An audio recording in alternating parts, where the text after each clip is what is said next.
আসসালামু আলাইকুম। ভিডিওটি শুরু করতে চাই ছোট্ট একটি নিউজ দিয়ে এবং সেটা হচ্ছে বর্তমানে অনেক স্মার্টফোনের প্রাইস বাড়ার সম্ভাবনা রয়েছে। সো আপনারা যদি আপনার পছন্দের স্মার্টফোনটি সিলেক্ট করে থাকেন, সেই স্মার্টফোনটি পারচেজ করতে চান, চেষ্টা করুন দ্রুত পারচেজ করার। তা না হলে হয়তো প্রাইস বেড়ে যেতে পারে। এছাড়াও আমরা অলরেডি দেখেছি Samsung এর বেশ কিছু স্মার্টফোনের প্রাইস অলরেডি বেড়ে গেছে। সো দ্রুত পারচেজ করার চেষ্টা করুন। সো ভিউয়ার্স, আজকে মূলত আমরা কথা বলতে যাচ্ছি ভিভোর নিউ স্মার্টফোন vivo y17s নিয়ে। অ্যাকচুয়ালি স্মার্টফোনটা নিউ না, অলরেডি প্রায় ১.৫ মাসের মতো হয়ে গেছে যে স্মার্টফোনটি লঞ্চ হয়েছে। আমরা পূর্বে এই স্মার্টফোনটি রিভিউ করেছি। তবে আজকে আমাদের কাছে এই স্মার্টফোনটির নতুন ভেরিয়েন্ট ৪ জিবি র‍্যাম ১২৮ জিবি রমের ভেরিয়েন্টটি রয়েছে। আজকে এই স্মার্টফোনটি নিয়ে আমরা বিস্তারিত আলোচনা করব। স্মার্টফোনটির বর্তমান প্রাইস হচ্ছে ৳১৪,৪৯৯ এবং এই প্রাইস পয়েন্টে এই স্মার্টফোনটা কতটা পারফেক্ট সেটা নিয়ে আজকে বিস্তারিত আপনাদের সামনে তুলে ধরার চেষ্টা করব। আশা করছি শুরু থেকে শেষ পর্যন্ত ভিডিওটি দেখবেন। সো কথা না বাড়িয়ে চলুন শুরু করব। আপনারা দেখছেন আপনাদের প্রিয় channel JK tech BD YouTube channel. যখন আমরা একটি স্মার্টফোন পারচেজ করতে যাই, সবার আগে একটি বিষয় আমরা লক্ষ্য করি এবং সেটা হচ্ছে স্মার্টফোনটার আউটলুকটা কেমন। এই স্মার্টফোনটার আউটলুকের দিক থেকে আমার মনে হচ্ছে কোনো অংশেই পিছিয়ে থাকবে না।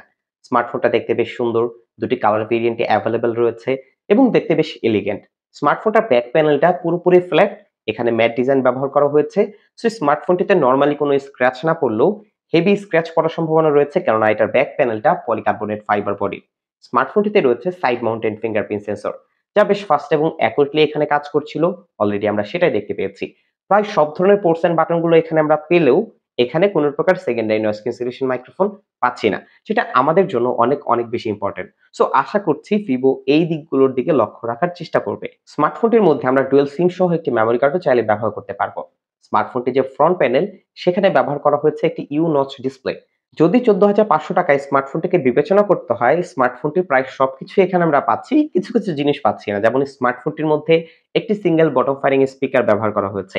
আসলে প্রাইস অনুযায়ী অনেক smartphone brand already dual stereo speaker offer করছে। সেখানে এই স্মার্টফোনটি কিছুটা পিছিয়ে থাকবে। পাশাপাশি এটার সাউন্ড কোয়ালিটি আমার কাছে আপ টু মার্ক মনে হয়নি। মানে এভারেজ কাজ চালিয়ে নেওয়ার মতো একটা সাউন্ড কোয়ালিটি পাচ্ছি। স্মার্টফোনটি দুটি কালার ভেরিয়েন্টে পাবেন। যে কালারটি আপনার ভালো লাগে চাইলে আপনি সেই কালারই চুজ করতে পারেন। বিশেষ করে যারা ভিভো ফ্যান আছেন, তাদের ক্ষেত্রে স্মার্টফোনটির আউটলুক নিয়ে তেমন একটা প্রবলেম হবে বলে আমি মনে করছি না। ভিউয়ার্স, ডিজাইন নিয়ে কথা বলতে বলতে একটি ইম্পর্টেন্ট বিষয় নিয়ে আলোচনা করতে একদমই ভুলে গিয়েছিলাম এবং সেটা হচ্ছে স্মার্টফোনটার বক্স কন্টেন্ট। তো চলুন দেখে নেওয়া যাক বক্স কন্টেন্টে আমরা কি কি পাচ্ছি। বক্সটি ওপেন করলেই পাচ্ছেন একটি সিলিকন ব্যাক কভার এবং কভারের কোয়ালিটি মোটামুটি বেশ ভালোই। পাচ্ছেন কিছু ইউজার ম্যানুয়াল গাইড এবং একটি ওয়ারেন্টি কার্ড। পাচ্ছেন একটি সিম ইজেক্টর পিন, টাইপ এ টু টাইপ সি একটি চার্জিং কেবল এবং 15 ওয়াটের একটি চার্জিং অ্যাডাপ্টার। সর্বশেষ রয়েছে স্মার্টফোনটি।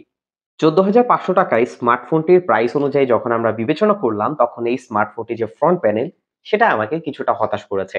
স্মার্টফোনটির ফ্রন্ট প্যানেলে আমরা পাচ্ছি IPS HD+ রেজোলিউশনের ডিসপ্লে এবং এখানে 60 হার্টজ পর্যন্ত রিফ্রেশ রেট পাচ্ছি। ডিসপ্লের নিট ব্রাইটনেস পাচ্ছি 840 নিটস। হ্যাঁ, প্রাইস অনুযায়ী ডিসপ্লে নিট ব্রাইটনেস ঠিকঠাকই লেগেছে। এটা ইনডোর এবং আউটডোর ২ জায়গাতেই মোটামুটি বেশ ভালোই কাজ করেছে। যদি IPS ডিসপ্লে হিসেবে স্মার্টফোনটিকে বিবেচনা করি, সেই ক্ষেত্রে কনটেন্ট ওয়াচিং এক্সপেরিয়েন্স এ কোন প্রকার ঘাটতি পাইনি। হ্যাঁ, শার্পনেস এ কিছুটা ঘাটতি ছিল, সেটা IPS HD+ ডিসপ্লে হিসেবেই ঠিকঠাক রয়েছে। বাট এই প্রাইস পয়েন্টে স্মার্টফোনটির মধ্যে কোন প্রকার হাই রিফ্রেশ রেট ব্যবহার করা হয়নি। আমরা যদি ১০ থেকে ১২,০০০ টাকার অনেক স্মার্টফোনের সাথে তুলনা করতে যাই, সেখানে আমরা অলরেডি হাই রিফ্রেশ রেট দেখতে পাচ্ছি। সো এখানে থাকলে আরো বেটার হতো। পাশাপাশি এটা হচ্ছে একটা ইউ নচ ডিসপ্লে। সবথেকে কমপ্লেইনের বিষয় হচ্ছে প্রাইস পয়েন্টে ইউ নচ ডিসপ্লেটা দেখা, এটা আমাকে কিছুটা হতাশ করেছে। এই প্রাইসে একটি মিডল পাঞ্চহোল ডিসপ্লে হলে ভালো হতো। পাশাপাশি অন্তত হাই রিফ্রেশ রেট স্মার্টফোনটিতে থাকা খুবই প্রয়োজন ছিল। ব্যাটারির দিক থেকে ভিভো সত্যি বেস্ট। স্মার্টফোনটিতে থাকা ৫০০০ এমএএইচ এর ব্যাটারি অনায়াসে আপনাকে প্রায় ১.৫ দিনের মতো একটা ব্যাটারি ব্যাকআপ দিতে পারবে যদি আপনি রেগুলার ইউজ করেন, নরমাল ইউজ করেন সেই ক্ষেত্রেই। বাট স্মার্টফোনটির মধ্যে যদি গেম খেলেন, একটু হেভি পুশ করেন, তারপরেও মোটামুটি ১ দিন পার করতে পারবে। স্মার্টফোনটির মধ্যে আমরা PUBG লাইট, ফ্রি ফায়ার এই ধরনের গেমগুলো খেলে দেখেছি। সেগুলো ট্রাই করে দেখেছি। সেখানেও স্মার্টফোনটি ৪ থেকে ৫ ঘন্টার মতো একটা স্ক্রিন অন টাইম দিতে পারছিল, যা খুবই স্বাভাবিক। পাশাপাশি স্মার্টফোনটির বক্সে আপনি 15 ওয়াটের চার্জার পাবেন। সেটা দিয়ে স্মার্টফোনটাকে চার্জ করতে প্রায় ২.৫ ঘন্টার মতো সময় লাগবে। যেটা আমার কাছে একটু বেশি মনে হয়েছে। এই প্রাইস পয়েন্টে অন্তত ১৮ ওয়াট বা অনেক ব্র্যান্ড তো অলরেডি 33 ওয়াট প্রোভাইড করছে। সো সেখানে অন্তত ১৮ ওয়াট থাকলে ভালো হতো। তবে 17s এর যে ৬ জিবি র‍্যাম এর ভেরিয়েন্টে ছিল, সেটার মধ্যে আমরা 18 ওয়াটের চার্জার পেয়েছিলাম। বাট রিসেন্টলি বেশ কিছু স্মার্টফোনে তারা অলরেডি 15 ওয়াটের চার্জারও প্রোভাইড করছে। সো আশা করছি যারা এই বিষয়টা নিয়ে একটা ক্লিয়ার ধারণা চাচ্ছেন, তারা কিন্তু অলরেডি বিষয়টা জানতে পেরে গেছেন। সো যারা ভিডিওটি দেখছেন, অবশ্যই ভিডিওতে লাইক করতে ভুলবেন না, কমেন্ট করে আপনার যেকোনো পরামর্শ জানাবেন এবং চ্যানেলটি সাবস্ক্রাইব না করে থাকলে অবশ্যই চ্যানেলটি সাবস্ক্রাইব করতে একদমই ভুলবেন না। পারফরম্যান্স এর কথা বলতে গেলে স্মার্টফোনটির মধ্যে যে স্পেসিফিকেশন আমরা পেয়েছি, সেই স্পেসিফিকেশন শুধুমাত্র আমরা স্যামসাং এবং ওপ্পোর সাথে কম্পেয়ার করছি। সেখানে এই স্মার্টফোনটির স্পেসিফিকেশন মোটামুটি এভারেজ।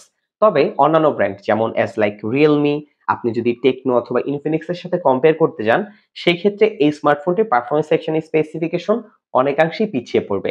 বাট ওই যে বললাম, শুধুমাত্র এই ৩টি ব্র্যান্ডের মধ্যে যদি আপনি কম্পেয়ার করতে যান, সেই ক্ষেত্রে মোটামুটি একটা স্ট্রং কনফিগারেশনই প্রোভাইড করছে। স্মার্টফোনটি আমরা দুটি ভেরিয়েন্টে পাচ্ছি, 6 জিবি র্যাম এবং 4 জিবি র্যাম। যেহেতু আমরা আজকে 4 জিবি র্যাম নিয়ে কথা বলছি, স্মার্টফোনটির মধ্যে 128 জিবি রমও পাচ্ছি, যা eMMC 5.1 স্টোরেজ টাইপ। এছাড়া স্মার্টফোনটিতে থাকছে মিডিয়াটেকের Helio G85 প্রসেসর এবং স্মার্টফোনটি অ্যান্ড্রয়েড 13 এ রান করছে। এই স্মার্টফোনটিতে থাকা 4 জিবি র্যাম অনুযায়ী স্মার্টফোনটিকে আমরা বিভিন্নভাবে টেস্ট করেছি। স্মার্টফোনটির মধ্যে লাইট অ্যাপগুলো প্রায় 5 থেকে 6টা ইজিলি সুইচ করে ব্যবহার করা যাচ্ছিল, কোনো সমস্যা পাইনি।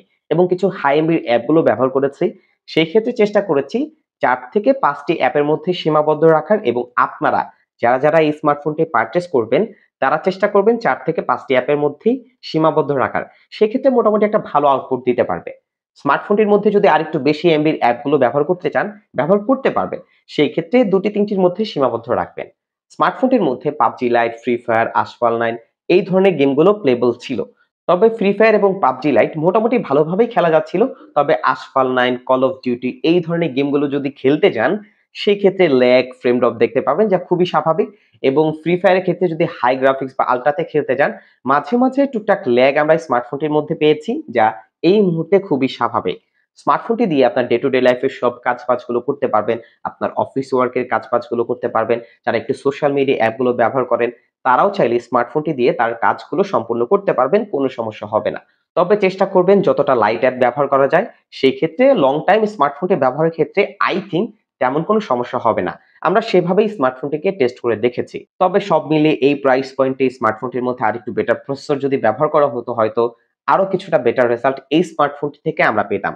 বাট অন্যান্য ব্র্যান্ড অনুযায়ী মোটামুটি ঠিকঠাকই মনে হচ্ছে। এর কথা বলতে গেলে স্মার্টফোনটির রিয়ার প্যানেলে খুব সুন্দর করে দুটি লেন্স অফার করা হয়েছে, যার মেইন ক্যামেরা হচ্ছে 50 মেগাপিক্সেল এবং আরো একটি সেন্সর পাচ্ছি। ফ্রন্ট সেলফি ক্যামেরা পাচ্ছি 8 মেগাপিক্সেল। ক্যামেরা ইউআইতে গেলে এখানে আমরা পাচ্ছি নাইট মোড, এখানে আমরা ভিডিও মোড পাচ্ছি, পোর্ট্রেট পাচ্ছি, ফটো পাচ্ছি। ভিডিওর ক্ষেত্রে আপনি সর্বোচ্চ 1080 30 fps এ ভিডিও রেকর্ড করতে পারবেন। মোর অপশনে গেলে আর একটি দুটি ফিচার পাচ্ছি। স্মার্টফোনটির মধ্যে স্লো মোশন অপশনটিও কিন্তু রয়েছে। সো সবকিছু মিলিয়ে এটার মধ্যে যে ইউআই ফিচার গুলো আমরা পাচ্ছি, ঠিকঠাক লেগেছে। তবে স্মার্টফোনটির মধ্যে কোন প্রকার স্ট্যাবিলাইজেশন থাকবে না। সো আপনারা যখন ভিডিও করবেন, সেক্ষেত্রে চেষ্টা করবেন হাতটা স্টেবল রেখে ভিডিও করার। সেক্ষেত্রে আউটপুট কিছুটা বেটার হবে। ক্যামেরা আউটপুটের কথা বলতে গেলে আউটডোরে এটা ডিটেল কোয়ালিটি ভালোই পেয়েছি। ডাইনামিক রেঞ্জ এবং এইচডিআর আরেকটু বেটার হলে আরো ভালো হতো। পাশাপাশি ছবির কালার টোনটাও অনেকটাই ন্যাচারাল। ছবিগুলো এতটা পাঞ্চি করে দেয়নি, ওভার স্যাচুরেট দেখতে পাইনি, বিষয়টা ভালো। এছাড়াও এইচ ডিটেকশন একটা এভারেজ টাইপের রেজাল্ট দিতে পারছিল। তবে লো লাইটে প্রচুর ছবিগুলো সফট হয়ে যাবে, গেনের পরিমাণ বেড়ে যাবে। বাজেট সেগমেন্টের অনেক স্মার্টফোনের ক্ষেত্রে এটা দেখতে পাচ্ছি। সো বিষয়টা স্বাভাবিক। ফ্রন্ট ক্যামেরাতেও লো লাইটে প্রচুর নয়েজ এবং গেনের পরিমাণ বেড়ে যাচ্ছিল। তবে আউটডোরে বা ভালো আলোতে এটার ছবির কোয়ালিটি মোটামুটি ভালোই পাচ্ছিলাম। এখানে ডিটেলসও ভালোই ছিল। এইচ ডিটেকশন মোটামুটি কাজ চালিয়ে নেওয়ার মতো একটা আউটপুট পাচ্ছিলাম। হ্যাঁ, ডে লাইট কন্ডিশনে মোটামুটি ভালো রেজাল্টই করছিল।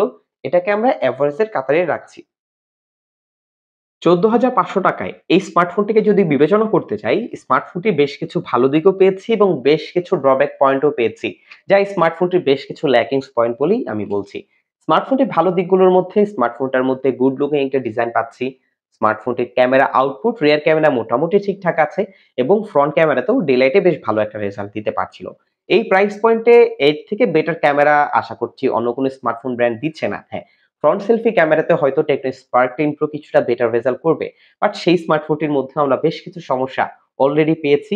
হয়তো নেক্সট ডে কখনো সুযোগ হলে সেটা নিয়ে কথা বলবো।